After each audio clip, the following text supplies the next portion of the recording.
Yurtimizni ulkan bunyodkorlik maydoniga mengzash mumkin. Qaysi hududga bormang, ijtimoiy soha obyektlari aholi uchun ko'p qavatli turar joylar jadal suratlar bilan qurilib, foydalanishga topshirilayotganiga guvoh bo'lasiz. Albatta, qurilish jabhasi nafaqat shahar va qishloqlar ko'rkiga ko'rk qo'shadi, balki mamlakat iqtisodiyotini mustahkamlashda ham hal qiluvchi ahamiyatga ega. Keng assortimentdagi qurilish materiallarini ishlab chiqarish va aholi bandligini ta'minlashda ushbu soha barcha davlatlar iqtisodiyotini harakatga keltiruvchi omillardan biri bo'lib hisoblanadi.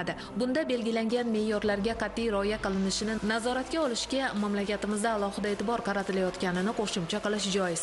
O'zbekiston Respublikasi Prezidentining joriy yil 16 aprelda qabul qilingan qurilish va uy-joy kommunal xo'jaligi sohasida davlat nazoratini samarali tashkil qilish chora-tadbirlari to'g'risidagi farmoni esa bu boradagi islohotlarni yangi bosqichga ko'tardi deyish mumkin. Xususan, farmonga ko'ra joriy yilning 1-iyulidan boshlab hududiy inspeksiyalarda onlayn kuzatish markazlarini tashkil etish belgilangan.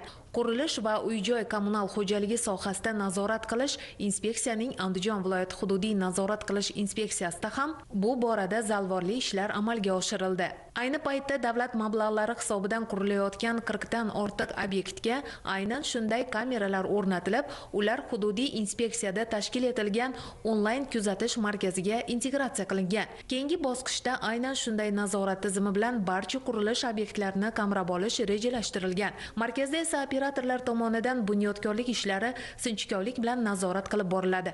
Aniqlangan kamchiliklarni esa qisqa muddatda bartaraf etish imkoniyati shu tariqa yuzaga keltirilgan. Operatorlar tomonidan bunyodkorlik ishlarida texnika xavfsizligiga amal qilinishi, qurilish ishlari loyiha hujjatlariga asosan olib borilayotgani, qurilish materiallari belgilangan me'yorlarga muvofiq saqlanayotgani singari qator mezonlar bo'yicha kuzatuvlar olib borilmoqda. Prezidentimiz PF 66 sonli farmonni 5-bandi ijrosini ta'minlash maqsadida hududiy inspeksiyalar qoshida onlayn operatorlik shtablari tashkil etilgan. Davlat investitsiya dasturlari asosida qurilish montaj ishlari olib borilayotgan obyektlardagi onlayn kameralarni operatorlik shtablariga ulash va ularda amalga oshirilayotgan qurilish montaj ishlarini kuzatib borish imkoniyatlari yaratilgan. Bundan tashqari onlayn operatorlik shtablari tomonidan har bir inspektorga taqdim etilgan body kameralar orqali qurilish jarayonlarini kuzatish imkoniyatlari ham bor. Buni qilishdan asosiy maqsad inspektorlar tomonidan olib borilayotgan faoliyat, shu jumladan qurilish ishlarida yo'l qo'yilayotgan kamchiliklar hamda ularni bartaraf etish, oldini olish maqsadiga qaratilgan chora-tadbirlar jumlasidan kiradi bular. Endi bu yerda aniqlangan holatlar hammasi hududiy inspeksiya xodimlari tomonidan balkim ko'zdan qochirilgan holatlarda operatorlik shtabi xodimlari tomonidan zudlik bilan yetkazish va kamchiliklarni bartaraf etishga barcha chora-tadbirlar ko'riladi. Shuningdek, hududiy inspeksiya xodimlariga maxsus planshetlar tarqatilgan.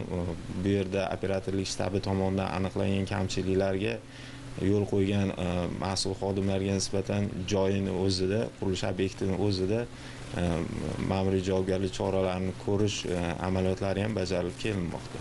Bobur shahrida qad rostlayotgan ijtimoiy soha obyektlari ko'p qavatli turar joylarning miqyosi har qanday insonni lol qoldirishi tabiiy. Bunday ulkan bunyodkorlik ishlari esa inspektorlarning qat'iy nazoratida amalga oshirilmoqda. Ular bunda body kamera va maxsus planshetlardan unumli foydalanishyapti.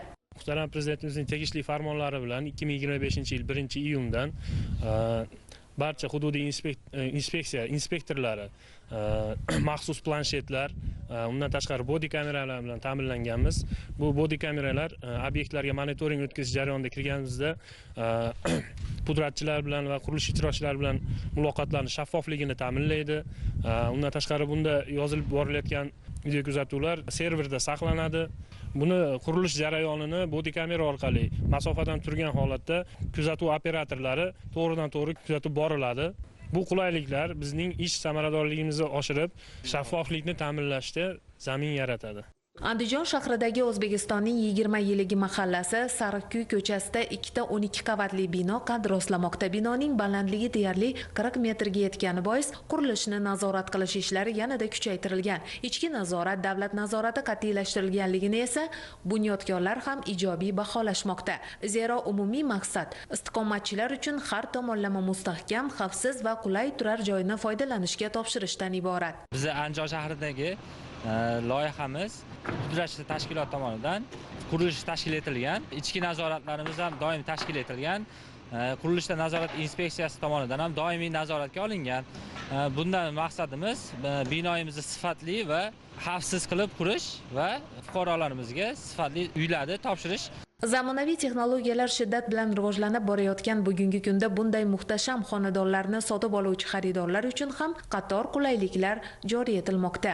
Hozir bu yerda mana birinchi navbatda mana birinchi obyektga kirish hududiga ko'rinadigan joyda, ya'ni obyektda pasporti ko'rsatilgan bo'lishi kerak. Shu narsa talablar bajarilgan. Bundan tashqari bugungi kunda hozir uy-joy sotib olish bo'yicha qurilish tashkilotlariga murojaat qilinyapti. Bugungi kunda ba'zi holatlarda o'sha noqonuniy qurilishlar, ya'ni hujjatlari to'liq ishlab chiqilmagan, hududiy inspeksiya ro'yxatdan o'tmagan obyektlarda ham shunaqa holatlar kuzatilyapti. Ya'ni bu narsa aholi tomonidan norozilik holatlariga olib kelish ehtimoli yuqori bo'lyapti. Shundan kelib chiqib, hukumatimiz topshirig'iga asosan inspeksiya ro'yxati, hududiy inspeksiyalar ro'yxatdan o'tgan obyektlarni maxsus QR kodli pasportlar o'rnatilishi ko'rsatilgan. Ya'ni bu yerda mana shu QR kodli pasportni namunasi, ya'ni bu yerda smartfonlar orqali o'sha obyektlarda QR kodli pasportlarni skaner qilgan holda nima obyektligini, kim tomonidan qurilayotgani, qanaqa holatda qurilayotgani, hududiy inspeksiya ro'yxatdan o'tgan qonuniymi, noqonuniymi, shu narsani aniqlik kiritib, shaffof tarzda shu narsani bilish imkoniyati bo'ladi.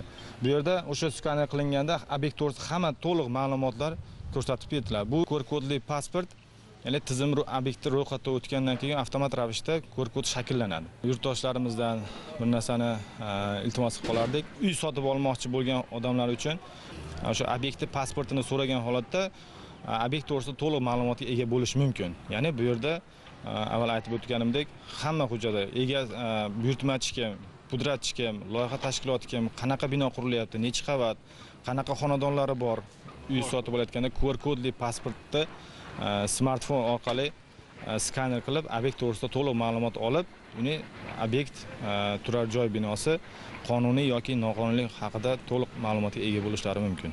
Yuqorida aytilganidek, mamlakatimizda keng miqyosli qurilish ishlari bir soniyaga ham to'xtab qolmayapti. Bunda davlat nazoratini kuchaytirish va manfaatlar to'qnashuvini oldini olish, sa'y-harakatlarni maqbul sifatda va loyiha hujjatlariga muvofiq tarzda amalga oshirish esa bugungi kundagi dolzarb masala. Hududiy nazorat qilish inspeksiyalari tomonidan ayni paytda ta'sirchan davlat nazoratini o'rnatish bo'yicha manzilli choralar ko'rilmoqda. Bu esa pirovardida aholi uchun barcha zarur sharoitlarga ega muhtasham binolarni foydalanishga topshirishda muhim ahamiyat kasb etishi shubhasizdir.